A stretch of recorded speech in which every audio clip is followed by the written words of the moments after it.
கமுதியில் உடல் ஆரோக்கியம் பெற வேண்டி உடல் முழுவதும் சேறு பூசி வேடம் அணிந்து அம்மனுக்கு பக்தர்கள் தப்பாட்ட இசைவாத்தியங்களுடன் வேப்பிலையை கையில் ஏந்தி உற்சாக நடனமாடி வினோத நேர்த்தி கடனை செலுத்தினர்.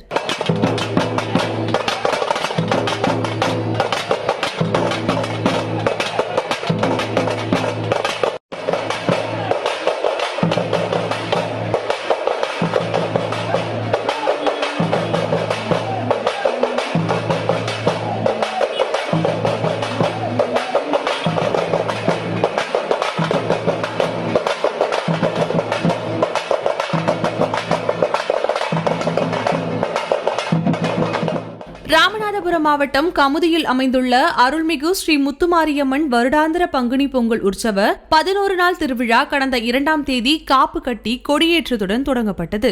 திருவிழாவின் முக்கிய நாளான இன்று காப்பு கட்டி 11 நாள் விரதமிருந்து பக்தர்கள் கமுதியில் உள்ள ஊரணி கரையில் உள்ள களிமண் சேற்றை குழைத்து தலைமுதல் கால் வரை அடையாளம் தெரியாத அளவிற்கு பூசி கமுதி முழுவதும் உள்ள கோவிலுக்கு சென்று இறுதியில் முத்துமாரியம்மன் கோவில் சென்று வழிபட்டு சென்றனர்.